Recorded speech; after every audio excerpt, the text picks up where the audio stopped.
विश्व विख्यात परम संत बाबा जय गुरुदेव जी महाराज के आध्यात्मिक उत्तराधिकारी और मनुष्य को शाकाहारी, सदाचारी, नशामुक्त और देशभक्त बनने की सीख देने वाले पूज्य संत बाबा उमाकांत जी महाराज ने मानव को कभी आलस्य नहीं करने का उपदेश देते हुए समझाया कि आलस्य परमार्थी इंसान का सबसे बड़ा दुश्मन होता है। वैसे आलस्य सबका दुश्मन है। खेती करने वाले, दुकान दफ्तर में काम करने वाले, पढ़ाई करने वाले विद्यार्थी, ये सभी का दुश्मन है। इसलिए सिखाया जाता है कि जीवन में आलस्य कभी नहीं करना चाहिए और परमार्थी को तो बिल्कुल उस मालिक की आराधना में आलस नहीं करना चाहिए। तो आलस्य जो होता है वो परमार्थी का होता है दुश्मन। आप ये समझो कि सब चीज का दुश्मन होता है। खेती गृहस्थी वाले के लिए भी आलस्य दुश्मन होता है, व्यापार नौकरी वाले के लिए भी, और विद्यार्थियों के लिए भी, मजदूरों के लिए भी आलस्य दुश्मन ही होता है। लेकिन परमार्थियों के लिए बहुत भारी दुश्मन होता है। आलस्य में ही समय निकल जाता है और समझ लो कि ये जीवन के कर्मों की सजा मिल जाती है। कबीर साहब का नाम खूब सुना आप लोगों ने। काशी में रहते थे तो घूमने के लिए चले जाते थे। घूमना, पैदल चलना मनुष्य के लिए बहुत जरूरी होता है। कोई भी काम ना हो तो घर में ही घूमता रहे, पैदल चलता रहेगा, भोजन हजम हो जाएगा। विकार भोजन का जो शरीर के ऊपर पड़ने वाला है नहीं पड़ेगा। मेहनत करेगा, भोजन पसीना बन करके बाहर निकल जाएगा, विकार निकल जाएगा। और नहीं तो अंदर ही अंदर विकार पैदा कर देता है, रोग बना देता है। पैदल चलना बड़ा जरूरी होता है। तो उधर से जब जाते थे घूमने के लिए तो एक किसान, खेती करने वाला, वहीं अपने खेत पर बैठा रहता था। और देखते ही उठता, प्रणाम करता, सम्मान तो बहुत करता था। बैठा था भी था, कभी बैठ भी जाते थे। तो उसको समझाते थे, देख ये क्षणभंगुर शरीर है, इसका कोई ठिकाना नहीं है, कब आँख बंद हो जाए और इसको छोड़ देना पड़े।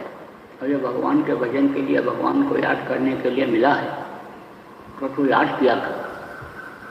हाँ महाराज याद करेंगे, बहुत अच्छी बात आप बता रहे हो, याद करेंगे, भजन भाव भक्ति में ही अब लगेंगे। बस थोड़ा सा हमारे खेत की सिंचाई हो जाए, बस हम उसी में लग जाएंगे। अब सिंचाई भी हो गई, थोड़ा चिड़िया पड़ जाती है इसमें, रखवाली जरूरी है, पर फसल कट जाए उसके बाद तो हम लग जाएंगे। फिर जब उधर जाए तो कहेंगे लग गए, लग जाओ। क्या लग जाए, अभी तो बच्चे जो है थोड़ा सा अनिश्चित नहीं हो पाएंगे, ये सेट हो जाए काम धंधे में, इनका शादी ब्याह हो जाए, फिर तो हमको लगने लगना है, फिर कोई चिंता फिक्र नहीं। अब बच्चों की शादी ब्याह हो गए और समझ लो कि पोते भी पैदा हो गए और पोते भी बड़े हो गए, बराबर वो कहते रहे कल या कर। उसका प्रेम देख करके अपने आप बोले कि कभी चेत जाए, कभी कोई बात लग जाए, इसके समझ में आ जाए, इसके संस्कार अच्छे हों, बात को पकड़ ले। लेकिन उसने कोई ध्यान नहीं दिया, उसका मन तो गृहस्थी की तरफ भी लगा हुआ था। फिर बोले कि अब तो तेरे लड़के और पोते भी सब बड़े हो गए, लड़के के लड़के हो गए। बोले महाराज पोतों की शादी हो जाए बस, उसी में लग गए।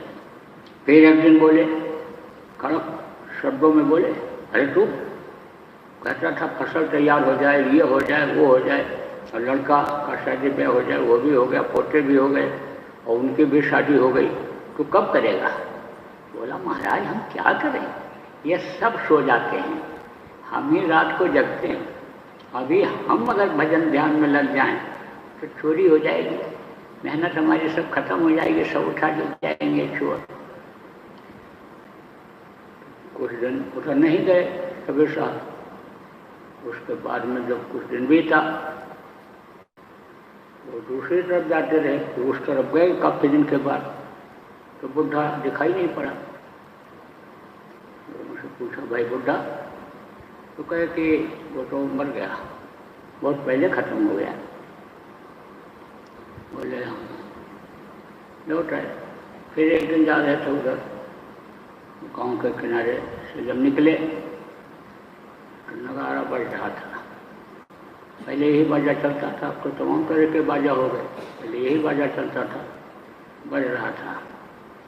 तो वहीं पर इनके साथ कबीर साहब के साथ इनका भक्त था प्रेम।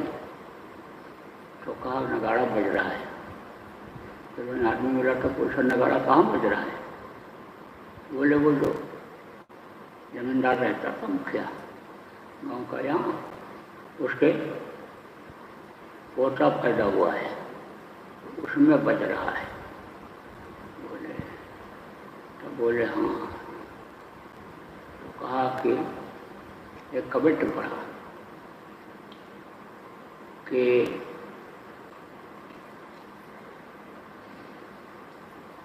केली केरा, एक कवित्र उन्होंने पढ़ा कि बैल भय हल में जुटे और फिर गाड़ी में दीन, तो केली के कोल्हू फिरे उन्हें घेर कसाई दी, मांस कटा बोटी भी की और चमड़न मढ़ी नगा और ताबू पर कुछ बाकी रहा, तब पड़ती है मार। यही 2-3 बार बोले। जो प्रेमी साथ में था बोला समझ में नहीं आया महाराज जी, गुरु जी समझ में नहीं आया क्या बोले आप? बोले भाई बहुत कहता था नहीं माना, क्या करें? बोले को बता दीजिए समझ नहीं आ रहा है। बोले देखो उससे कहते थे ना किसान से भजन कर ले भजन कर ले भजन कर ले, तो वादा करता रहता था और समय उस पर निकल गया। और गाय पाले हुआ था, गाय भैंस रखता था, तो एक गाय से उसको बड़ा प्रेम था। तो जब शरीर उसका छूटा तो उसी के पेट में बच्चा बन गया। बच्चा बन करके जीवात्मा आ गई और बच्चा पैदा हुआ, बड़ा हुआ, बैल बन गया और फिर हल में चला। जब हल में थोड़ा कमज़ोर पड़ने लगा तो उसने बेच दिया, तो बैलगाड़ी वाला खरीद करके ले गया। अब बैलगाड़ी में चलाता रहा। जब और बुढ़ा हुआ, कमज़ोर पड़ा, तो कोल्हू वाले के साथ बेच दिया। कोल्हू वाला ले गया। अब तो मशीन से तेल निकलता है, पहले कोल्हू से निकलता था। बैल के कंधे पर लकड़ी रख देते थे और ऐसे बैल घूमता रहता था और वो अंदर का वैसे चलता रहता था और उसमें सरसों डाल देते थे, नीचे तेल निकलता था।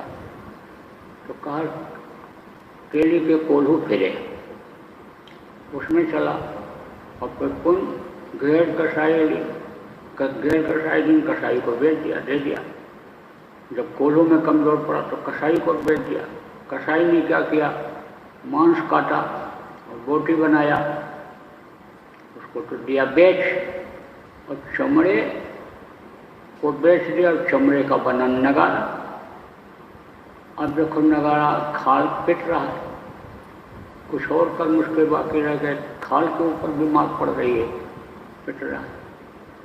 तो अब आप समझो कि समय की कीमत होती है और समय के साथ जो नहीं चलते हैं वो पीछे रह जाते हैं। इसलिए समय के साथ चलने की ज़रूरत है।